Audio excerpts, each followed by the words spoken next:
Dear Excellencies and other distinguished guests, it's a great honor for me and my colleague Alicia Schrikker to have been witness at the official signing of the documents to return 6 cultural heritage objects to Sri Lanka yesterday.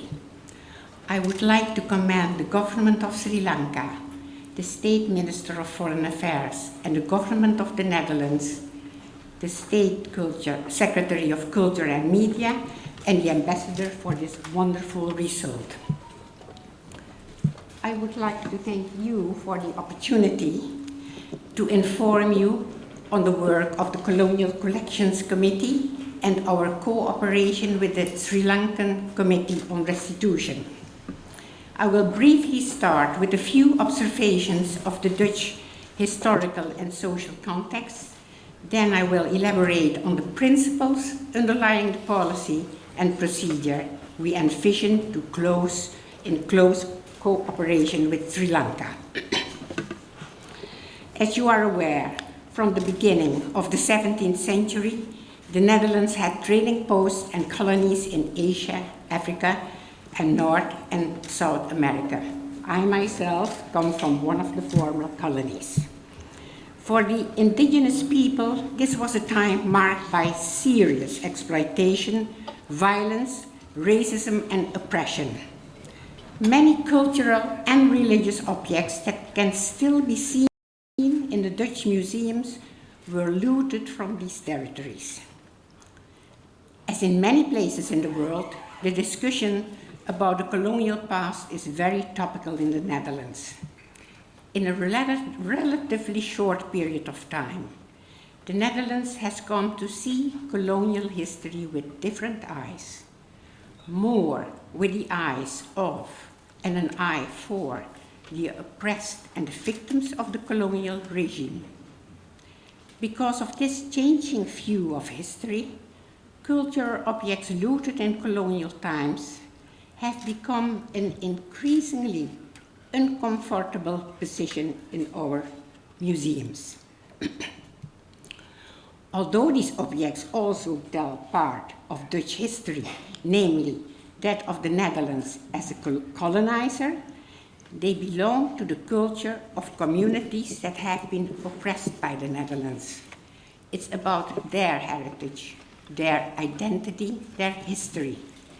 And by bringing these objects to the Netherlands against the will of these communities, an injustice has been done.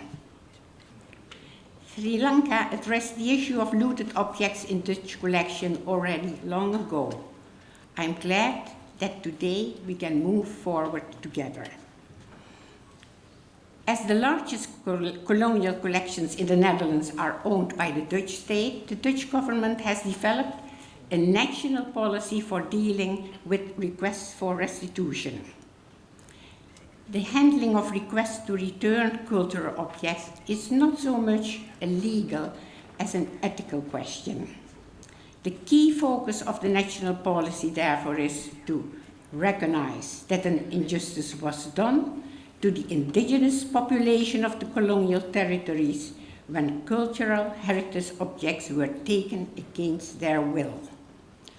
Further, to rectify these historical injustices, which are still perceived as an injustice today, through restitution, where possible. Cooperation is the guiding principle for our procedure. The initiative for a request lies with the countries of origin, in this case, Sri Lanka. We and Dutch museums will do our utmost to facilitate requests by providing information on collections of Sri Lankan origins in the Netherlands. When Sri Lanka requests the return of a cultural object, this request is evaluated by the Dutch Colonial Collections Committee, tasked with providing independent advice to the State Secretary for Culture and Media. The committee was established in 2022 and consists of 4 core appointed members.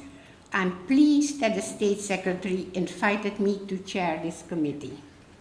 Today I'm joined by Dr. Alicia Schrikker, Associate Professor of Colonial and Global History at Leiden University, and here with me today. We envisage 3 stages in dealing with requests. The first stage is analyzing the request. Is it clear which objects have been requested? Is provenance research available? We established a collaborative process with the Sri Lankan committee. We were pleased to meet online with the Sri Lankan committee before, and that we can now meet face-to-face in Colombo. In the second stage, the committee will evaluate and share the provenance report from the respective institutions with the Sri Lankan committee. If no provenance research is available or more provenance research is required, committees will facilitate joint provenance research. Further, the committee may invite experts to advise on specific matters if deemed necessary. In the third stage, the committee will advise the State Secretary after due consideration of the provenance report and other relevant facts and circumstances. If the committee can establish with a reasonable degree of certainty that the country of origin indeed lost cultural heritage involuntarily under Dutch colonialism, the committee will advise to return the requested objects unconditionally. If the provenance research cannot be fully determined or does not indicate involuntarily loss of possession in the context of colonial authority, the committee will weigh the various interests involved. This should apply in cases where cultural heritage objects are of particular cultural, religious, historical, societal, or scientific importance for Sri Lanka. We are very pleased that yesterday marked the official return of Lucas Cannon, the golden kastane, the silver kastane, the golden knife, and 2 large wall guns. For us, this is the start of a longer process of collaborative research and the swift and effective handling of requests for return. We are eagerly looking forward to our consultations with the Sri Lankan Restitution Commission to follow up on this historical moment. The return of these cultural artifacts yesterday to Sri Lanka marks a significant step towards building a new shared future together, and we are very honored to participate in this. Thank you.